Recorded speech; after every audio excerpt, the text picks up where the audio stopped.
Thanks so much for joining in. I'm Oscar Bill for Real America's Voices. We are live from the Darien province, just steps away from the Darien Gap. Really interesting update, which I believe that you guys are going to be extremely interested to see. Let me just put down this a little bit because I think I have a lot of space on the top.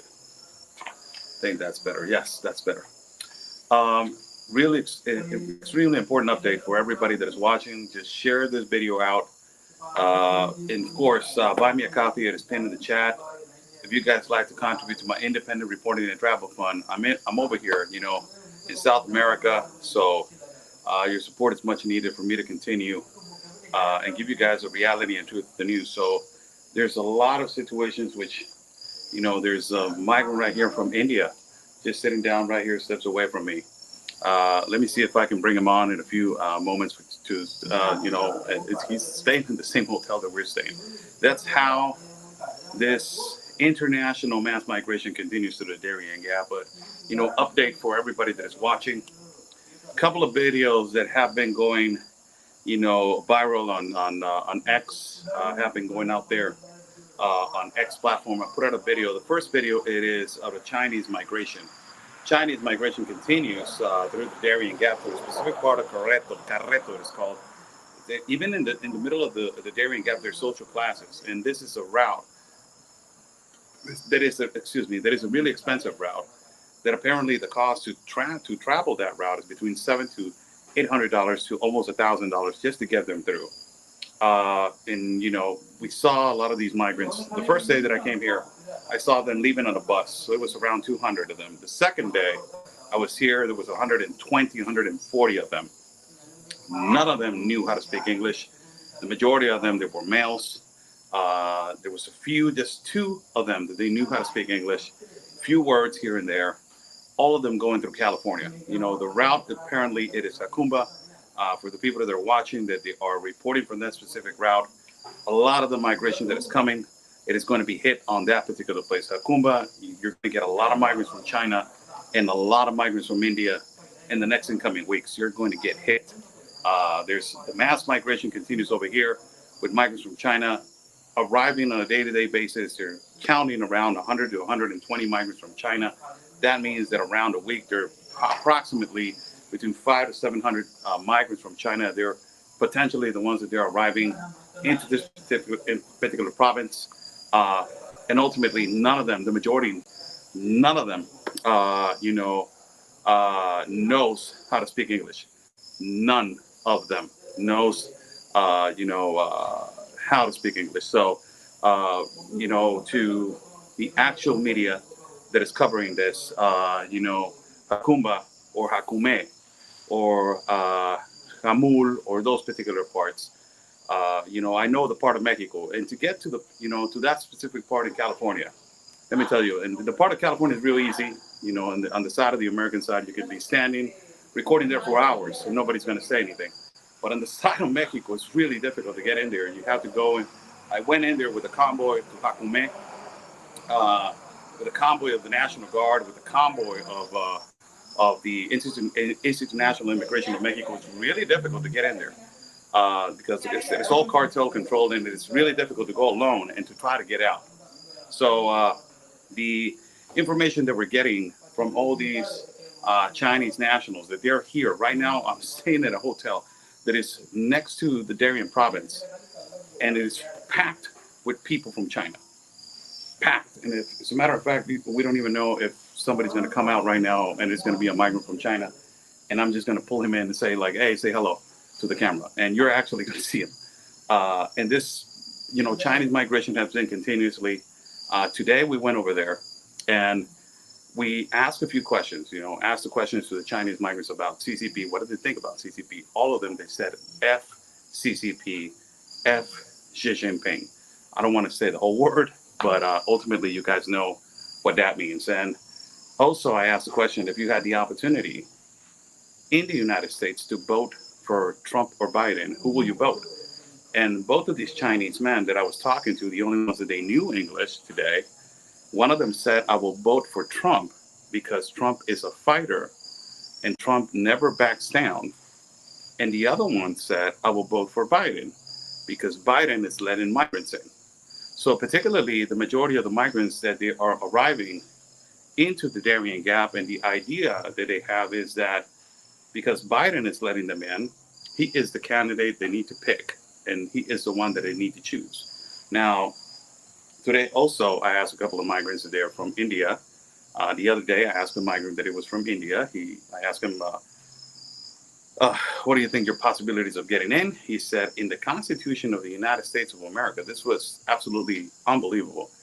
In the Constitution of the United States of America, he said that in the Constitution it says that no human is illegal. I don't know where he got that information, but I was surprised that somebody would tell a migrant from India that in the Constitution it says no human is illegal when that is, absolutely incorrect. And also I asked him which country, if you had the possibility to vote in the United States of America and get a paper invalid, who will you vote for? Will you vote for Biden or will you vote for Trump? And actually, the answer was clear. He immediately said, I will vote for Biden. Today, I encountered a group of almost 4 people from India. Really nice people, really nice migrants, really polite. I asked them where they were going. A lot of them, they said, they're going to California. And that's the place that they're, you're getting a lot of mass migration from this particular entity. And also asked the same question. If you had the opportunity to vote in the United States of America, who will you vote for? Will you vote for Biden or will you vote for Trump? And immediately they said, I will vote for Biden. This is there's, I don't know what kind of, information they're giving out. Uh, you know, Ultimately, I don't know what kind of information the liberals and the progressive mercenary Marxists in the United States of America are giving out. But ultimately, the information that are given out, it is that they have the ability to vote because they understand, the majority of them, even some people from Venezuela, they understand that they have a possibility to vote when they're in the United States of America if they get a paper invalid. And ultimately, their number one option, it is for them to understand that they can vote, and that is illegal because you have to be a U.S. citizen to have the ability to have a possibility to vote for a president and to be part of an election. You have to be a U.S. citizen. I think it's in the Constitution. I don't know if it's not, or knowing the law of the United States of America or the Constitution of the United States of America. In Mexico, you have to be a Mexican national to have the opportunity to vote for the Mexican president. You cannot be a foreigner. And ultimately, now we're seeing that people are getting the option to understand and to say, you know what, yes, if I go inside of the United States of America, I will vote, directly for Biden if I get a paper invalid. Now, it's really important this. I don't know who is educating the migrant population. And we already know that the progressive Democrats or the Marxists are the ones that they are educating the majority of the migrants who they're crossing by and telling them which political party to vote, which political party to swim by, which political candidate to choose. But this specific migrant from India, that he told me it is written in the Constitution that it says no human is illegal. I was like, wow, that is a leftist ideology that has written on banners, on protests. And this specifically, a lot of these migrants have adopted that because it has become something that is regular to cross through a non-port of entry and to cross through a wall and to cross through being smuggled. And for them, it is understood that that is illegal, that they are not going to get sanctioned, stopped, or detained because they think that that is legal. This is the unbelievable thing. As we are over here, we're discovering a lot of these things that, we already knew about this, but it hits you like a reality, like a Mike Tyson uppercut, man. It's like, wow. For order for a migrant from India to say, it is written in the Constitution that says no human is illegal. I was like, whoa, what the hell is going on? Where did he get that information? Ultimately, I'm going to prepare a report right now, and it's going to be posted on X. On X, I clearly, I post the majority of my work in English. I will be posting several videos on Spanish, but not the majority. I'll be posting more in English.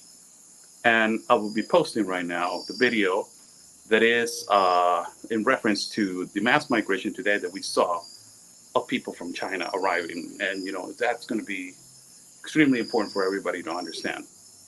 Uh, you know, it's really interesting for you guys to understand the level of this situation, which the collateral damage that the Biden administration have caused, the collateral damage that Alejandro Mayorkas and his policies have caused. All the collateral damage is so extremely devastating. And now the only president that has the responsibility, the only president that has the responsibility to fix this, it is a small country. It is the president of Panama, which he is doing the most humanitarian thing possibly in the continent, which is saving lives and stopping this mass migration through a jungle, and ultimately fighting off the cartel in the United States of America. In doing that, somebody said, Oscar, did you say that migrants will be flooding through Guna Indian lands? Since I started, when have I said that? Or when have I said that? Since I started broadcasting. So, going back to the topic, it is the only president who has taken the decision to basically, attack this problem from within, save lives, because this is about saving lives, not living out of these lives, not taking advantage of these lives. And ultimately, it has become a business. And the organized crime, and also, the cartel and all these people are making a humongous business, multi-million business of this. Now we have seen a flow that is around 1,500 per day. Still, the flow, it is massive. Because if you count the majority of the migrants that they're coming in, even though they're closing some routes, and they're going to the middle of the jungle and putting concertina wire, uh, you know, concertina wire through the jungle, and they're putting concertina wire to the top of the jungle. They have closed 3 routes in the top of the jungle. The authorities of Panama, what they have done is gone up with their resources, going up to the middle of the jungle, put concertina wire in the middle of the jungle to deviate and to, basically trickle the trafficker to another route, so they can go down to one specific route where there's a specific center front, border agent station in the middle of the jungle, where they will be waiting for the migrants, screening them, taking the documentation, and basically learning what kind of individuals are coming in. And that report is going to be sent to the main base, which is, the base that is in Bajo Chiquito. After that, they will learn, oh, this amount just landed here. We're missing 50. We're missing 100. We're missing, I don't know.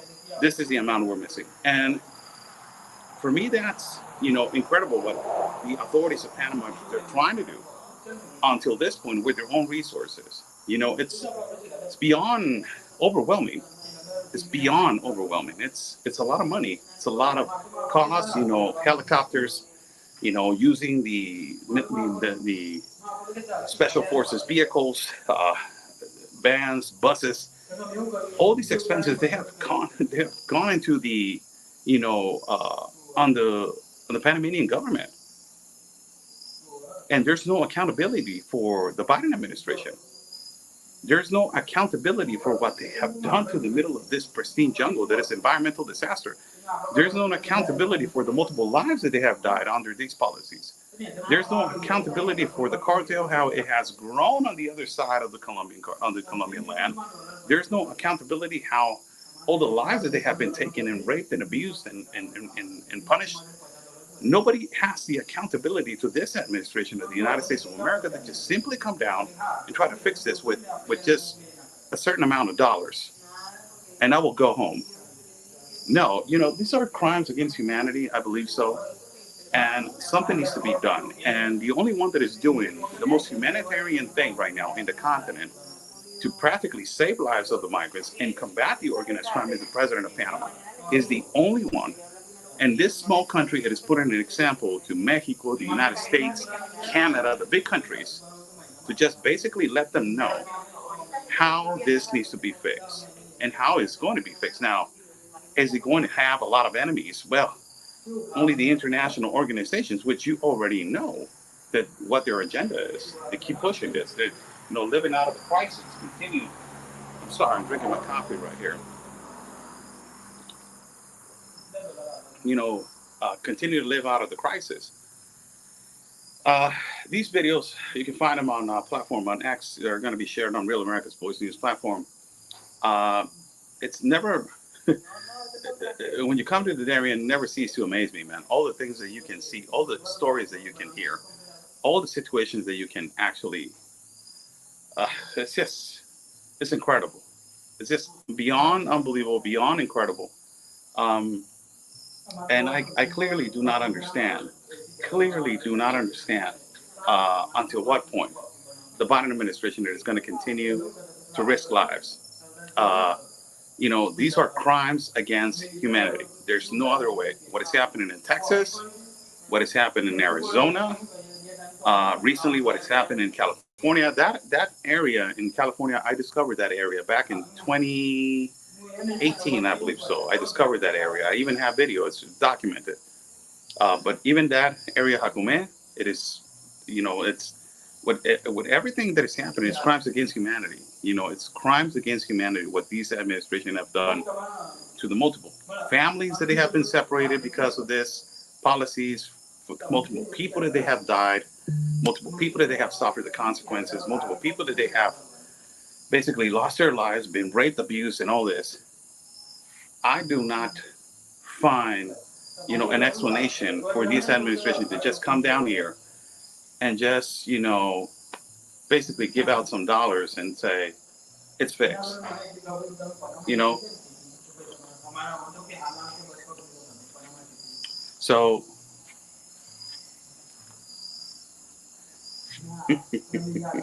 as I am, so I'm standing right here with all of you guys. I just wanted to make everybody understand that the crisis continues. This continues, and you know, man, I've been getting some stories. I've been interviewing some kids from Venezuela. This is the most sad thing about it. I've been interviewing kids of the age of 10, 12, and 14 from Venezuela. And the most sad thing about this is what it's going to happen to the United States of America, and it's already happening. These kids from 10, 12, and 14 years of age, they know what communism is. They know what poverty is. They know what a bad president is. They know how the communist system works. These are kids from 10, 12 to 14 years of age that they already know what communism is, and they already know how the economy it is functioning. Oh, thank you so much. Somebody bought me 3 coffees. God be with you. My God, buy me a coffee. It is right there, please, people. I'm over here in Panama. Please support. We have a lot of thousands of followers. We got 103,000 in Facebook. We got almost 46,000 in YouTube. We got 31,000 and 32,000 in Twitter. And that's only those 3 platforms. Adding the 103,000 from Instagram, almost 500,000 in TikTok. I will appreciate your support of buying me a coffee. So, talking to these kids that they're from Venezuela, these kids know the system now. These kids know the system. And what is happening in the United States of America is completely the opposite. It's upside down. They have adapted in their schools, in their colleges. They have adapted, the fact of the matter, they have adapted to a system that they think that is good. They think that communism is good.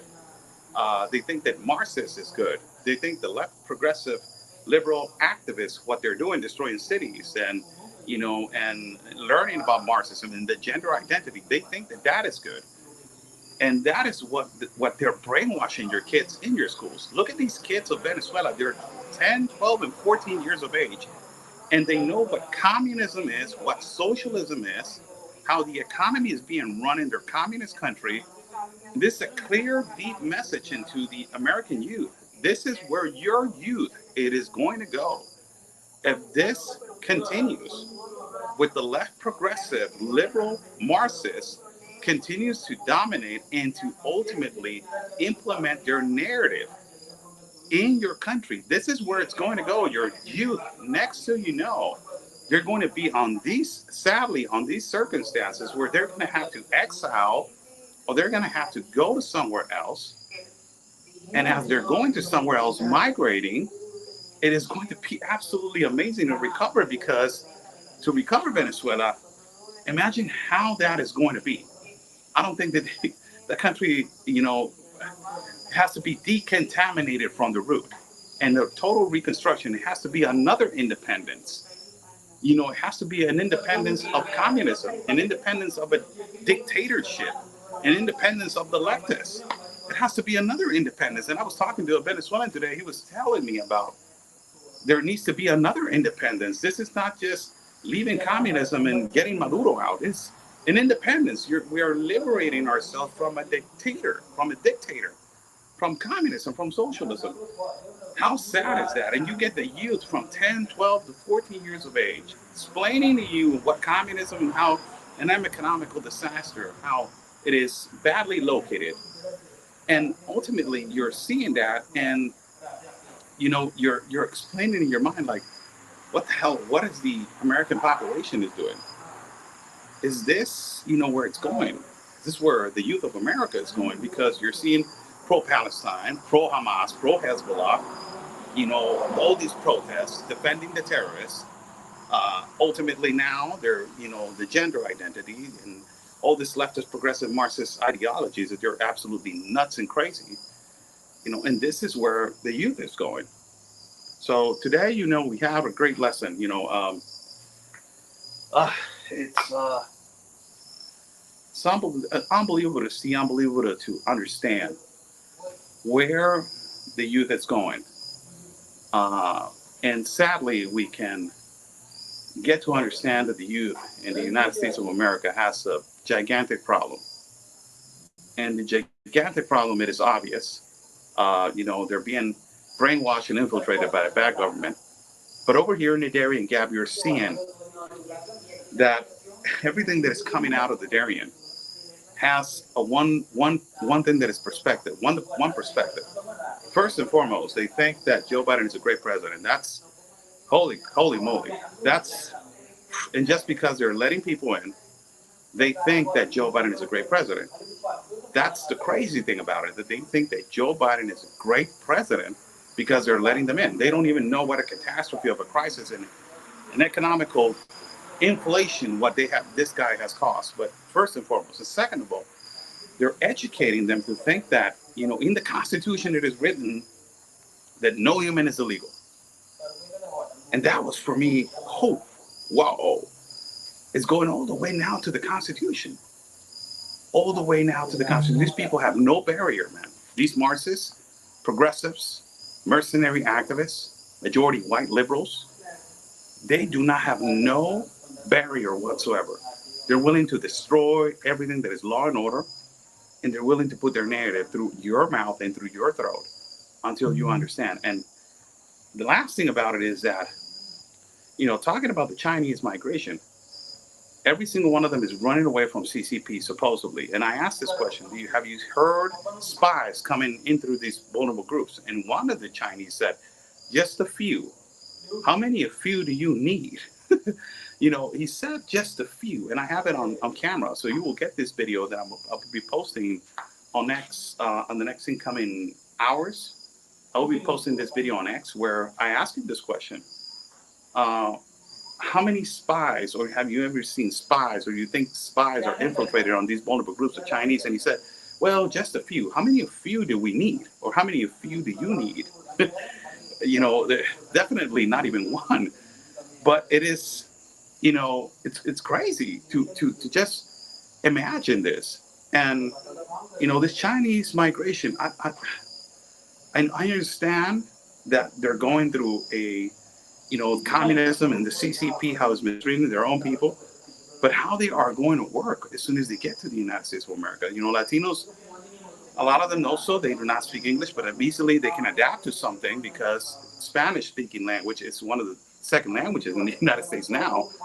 But Mandarin, it's you don't even learn a little bit of Spanish, little words, keywords. English, you don't know anything.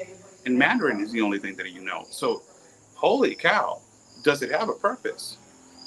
Does it have a purpose to be, massively migrating on one specific entity to this, certain ports of entry to the United States, like California? Like California, for everybody that is watching, that is reporting, uh, hold on 1 minute right here.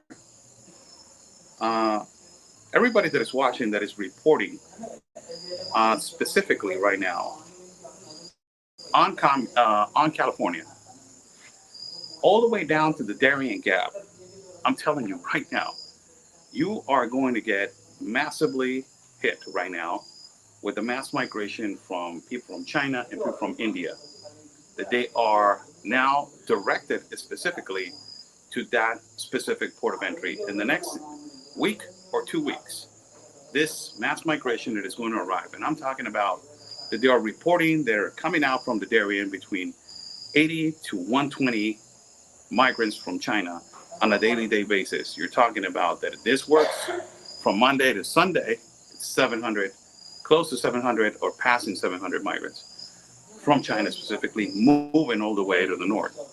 This is something of 1 week. Now, I'm saying in 2 weeks because there's a bottleneck right here in Costa Rica where they got to wait and all this, and they have a huge bottleneck of people from China waiting in Costa Rica to move forward. This is why I'm saying around 2 weeks, 1 to 2 weeks, California is going to be, they're going to be arriving massively to your particular port of entry, the part of Hakume where they're entering. Is it somewhere, we, uh, you know, uh, and the thing is that so many things. The thing is that when I was interviewing the migrant India, I was asking him, where are you migrating? And he said Tijuana. I said, I'm from Tijuana. I'm from Tijuana. How?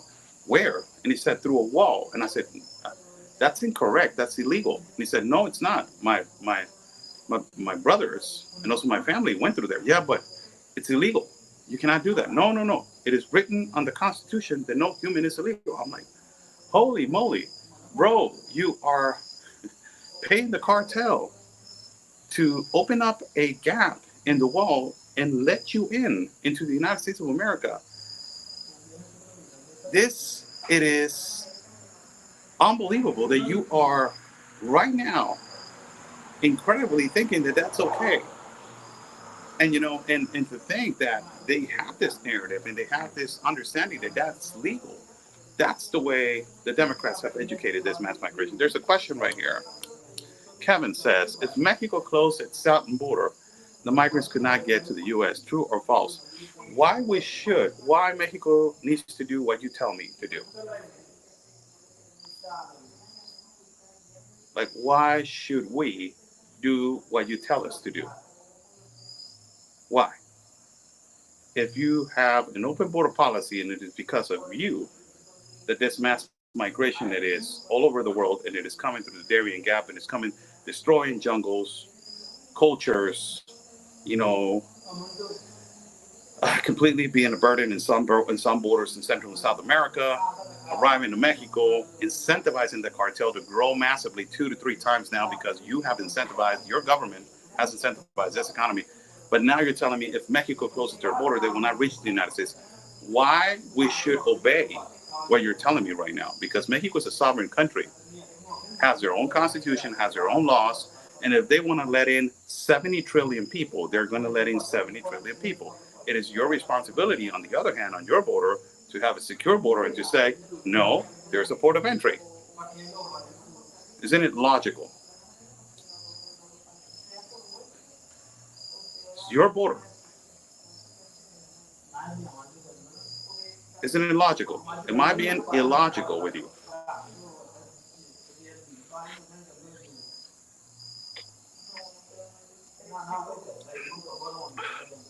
Ginger ale. I haven't seen this in Tijuana, Mexico, so that's why I drink a lot of them over here when I'm over here.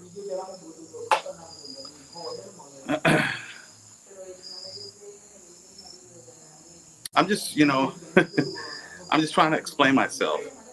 Uh, I'm just trying to explain myself with really simple logic. Thank you so much, for joining in. I'm Oscar Blue for Real America's Boys News. Mass migration continues in the Darien Gap. Um, I'm a little bit exhausted. I'm not going to lie. I'm tired. It has been a long day, really long day. Now, still have to go in and edit some videos and basically try to edit some videos right now. A lot of film that I got to do, B-roll and all this kind of stuff. We're extremely tired. We try to do the best that we can today, and to bring you the reality and the truth of the news. For everybody that is watching out there, we are live from the Darien Gap, steps away from the Darien Gap. We are in a Darien province. Behind this hotel that I'm staying, it is the past shelter that it was almost completely destroyed, burned down by several mercenary migrants that they try to burn it down. And that was mainly known as China Camp. So a lot of people that they were from China, they were landing on this particular shelter. Um, this is an incredible thing. It's continues. The massive flow continues. We have been documenting this for many years around the whole continent. In the whole continent, and it never ceases to amaze me and surprise me how political parties and governments, they just use people for their own political gain and votes. It never ceases to amaze me this, and this continues. And when a president, like the Panamanian president, is trying to do something about it and fix it, NGOs complain about it, and they're the ones that are supposed to be defending the human rights. Unbelievable. Thank you so much for joining in. God bless you all. We'll be giving you guys another update tomorrow, as I am going to be going to another place to give you guys more film and more reality and truth of the news. Stay safe. Be watching my X platform, as I am posting the majority of my work on X. So you guys can go on X and watch. So this guy's saying then it's also Mexico's fault that migrants are dying by letting them come through. No, it's not. Mexico has their own political immigration policies. And if they want to let in 70 million, they will let in 70 million. The one that is incentivizing these policies to continue, it is your government. Don't try to justify your government. This is when you have a person that is trying to justify and just, be on the gotcha, narrative. The reality and truth is you and your government of the United States of America with Barack Obama brought the global compact on migration on the West Hemisphere when Barack Obama was president. Then it was taken out by Donald Trump. Then it was brought again by Joe Biden. The number one prize is not Mexico. The number one prize is not Honduras, Guatemala, El Salvador, Canada. The number one prize is the United States of America. And because of these incentives, when they enter into the country of Mexico, a lot of the migrants are risking their lives with the cartel and the organized crime, which are growing because of the American dollar that is being paid off by migrants to get them into the United States of America. If this incentive will decrease and ultimately if you had a secure border, a lot of these people will not be walking into Mexico and we will not have this problem. And all of us will not have this problem. So you cut the incentive, and then you will cut a lot of these, and then the violence will decrease. The mass migration through irregular pathways and also illegal pathways will decrease. The power of the cartels will decrease, and ultimately the illegal activity will decrease. But you think you're a saint that, no, let's point the finger. It is their fault also. No. Except the fact that, everything is happening for one reason. There's another comment right here.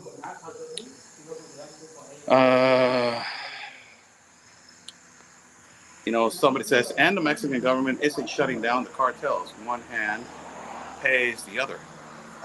Yeah, that's a reality. We have a cartel problem. And sadly, the number one buyer of synthetic drugs in the world, it is the United States of America. The number one buyer for fentanyl in the world, that is the United States of America. The number one buyer for cocaine is the United States of America. The number one buyer for child pornography and child trafficking, it is in the United States of America. The number one distributor of guns into the cartel, it comes from the United States of America. So when you have these two incentives, the cartel will not have that amount of power if there was not a buyer. So we need to understand that this is a problem that goes both ways. So the government of Mexico needs to handle their responsibility and attack these terrorists and eliminate these terrorists. But also inside of the United States of America, they need to combat the distribution of fentanyl. They need to combat the distribution of cocaine. They need to fight off the cartels that are also damaging, and also not only that, damaging your schools, damaging the future, and all of this. This is, uh, we need to understand our responsibilities. Mexico has a big responsibility, and their responsibility is to basically eradicate and eliminate the cartels. That is their responsibility. The United States has another responsibility, and we need to work together. That's what we need to do. God bless you all. Stay safe. We're going to continue to be down here in the Darien Gap for the next incoming days. Really tired. Really tired. It's exhausting to be over here, but we're trying to do the best that we're trying to do. Thanks so much, Diane Carr. Thanks so much. Thank you so much. God bless you all. Stay safe. And like we always say, people, God's plan, it is our mission. From the Darien Gap, Oscar Blue saying good night.